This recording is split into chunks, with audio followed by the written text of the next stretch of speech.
Here we have the Millennium Trilogy box set by Alfred A. Knopf.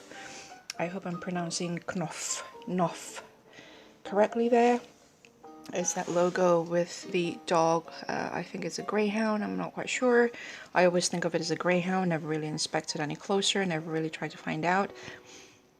They are one of my favorite publication houses who I believe is responsible for the distribution of publication of the Everyman's Library, which is one of my favorites. Now this has been stated as temporarily out of stock on Amazon.com.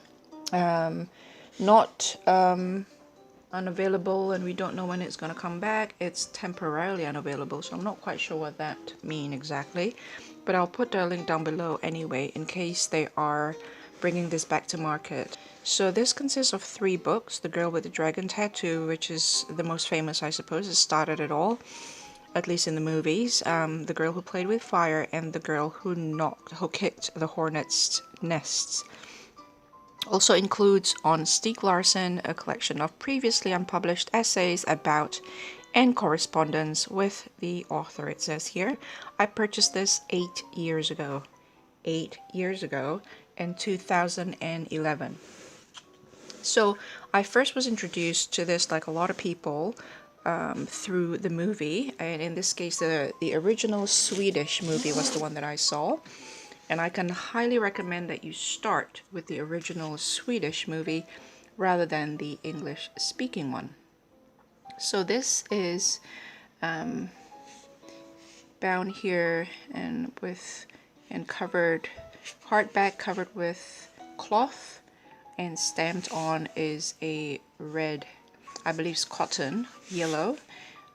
Stamped on it is a simple red dragon, and then just in a corner there, quite elegantly, almost as if it's quite raw, it's quite, how should I put it, elegant, but also rustic is the word that I'm looking for. It's simply like someone just stamped on it quite casually. It makes, it gives you this feel of very small binder, have hand printed all these, and I'm not quite sure, Knopf is not exactly a small publication house. And it has this, The Girl with the Dragon Tattoo, book 1, and the back has a rose and of the same logo. This is flat, while the edges over here is beautifully uneven, mimicking the hand-cut papers in antiquarian books. Very, very lovely, very nice, and you know, that rustic feel, that sort of handmade, old world, small bookshop sort of feel to it. And so inside here is this pale blue end papers with the arrays of a darker shade and lighter shade of the same dragons, with the islands map over here, and on the back same color, pale blue, and papers, this time with the map of a larger part of Sweden, and with that over here. And paper seems to me to be this cream, neutral, unbleached looking paper here. So it says 2010, translated from Swedish by Rick Kieland.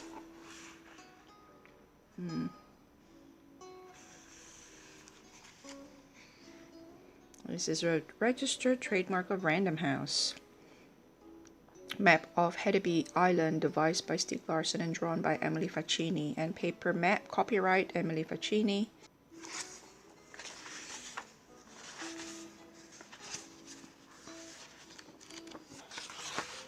A little bit about the author. Stieg Larsson was the editor-in-chief of an anti-racist magazine, Expo, and for 20 years the graphics editor at a Swedish news agency, a leading expert on anti-democratic, right-wing extremist and Nazi organization.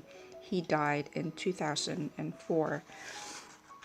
I heard stories about how he received death threats and stones thrown through his windows, and yeah, and he is a self-declared feminist, and he lived with his partner at the time before he died for over 20 years, for a really long time before he died. And sadly, there's supposed to be another 4 books. There's supposed to be a total of 7 books, I believe. Just really quickly here, this book was set in Minion, a typeface produced by the Adobe Corporation specifically for the Macintosh personal computer and released in 1990. Designed by Robert Slimbach, Minion combines the classic characteristics of old-style faces with the full complement of weights required for modern typesetting. So it's Minion. And composed by North Market Street Graphics, Lancaster, Pennsylvania, printed and bound by Berryville Graphics, Berryville, Virginia, designed by Virginia Tan. And so, so when he passed away, I believe the manuscript or any potential raw material for the next 4 books, legally by law, had to be passed to his closest living relative. And this is the thing about some countries which do not recognize common law or de facto relationships, and wives and husbands, spouses are considered relatives by law, because marriage basically create that legal relationship. They are now considered family, legally related. And I think Stieg Larsson's manuscript fell to his closest living relative, either a nephew, I can't remember, a brother. And from what I read many years ago, unfortunately, this family member isn't as well acquainted with his work or his mission or his passion. Or his partner was there with him. They were together, I suppose, as a writer and their spouse or their partners, the partner would be in the best position to know what he might wanted, what he might have wanted had he been alive, with regards to book 4, 5, and 6, and 7. So the second book is covered in red cloth, again with this really lovely, elegantly simple stamping, with a pattern at the back and just a single one at the front. I actually wouldn't mind if there's nothing at all at the back, but I quibble. And the end papers for this one is yellow. I really quite like the contrast. Yellow with baby blue end paper, red with bright yellow end papers, with the map here of Stockholm district, and then at the back the map again of the larger Sweden.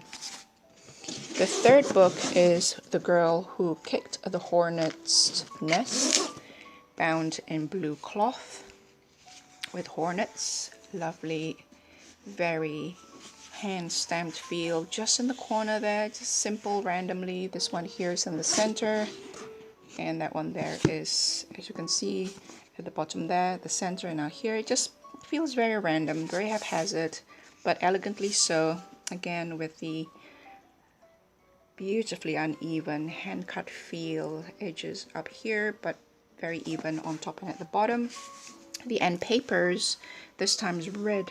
I really do like the contrasting blue with red end papers, red with yellow end papers over here, and then the yellow binding with the baby blue, light blue end papers here. We have the, so there is this sort of almost focusing there of Stockholm. And then here again, we zoom out to see Sweden. So Stockholm for the blue for the third book, The Girl Who Kicked the Hornet's Nest. This is Stockholm as well. Sweden there.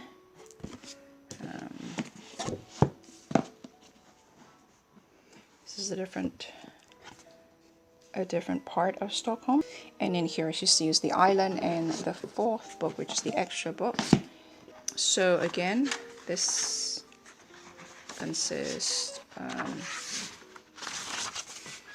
of these Stieg by Jonas Sundberg, working with Stieg Larsson by F.A.G. Din, the Larsson Nordsted's Email Exchange, Stieg Larsson, the un-Swedish author, John Henry Holmberg, and the Stieg Larsson Phenomena by Svante Weyler. So each copyrighted here, 2010 mainly, all of here. And this is originally published in Great Britain in slightly different form as afterward in a box set edition of the Millennium Trilogy by Stieg Larsson, published by McLehose Press. I do apologize for the pronunciation if that is not correct. An imprint of Kirkus, again, pronunciation, London. Published by arrangement with Kirkus Publishing PLC UK, English translation, etc., etc. So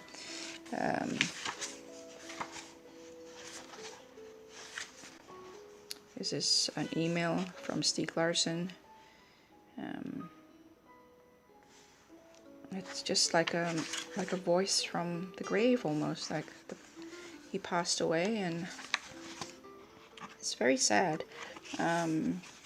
And again, if you must start with the movie, I highly recommend starting with the original Swedish movie for all of them whenever available before you see the English speaking version, because yeah, I think it is closer to the integrity of the book. So that is the Millennium Trilogy by Knopf. Publication, a box set with an extra book, and I'll put a link down below for Amazon link, and you can go from there. So I hope that's been helpful. I haven't seen this around on YouTube a lot. I did do a search and I haven't been able to find much information about this. It says temporarily out of stock at the moment, so it doesn't sound very definitive, which gives me hope because I really do like this edition. I think it's one of the nicer editions out there. So I'll talk to you guys later. Bye.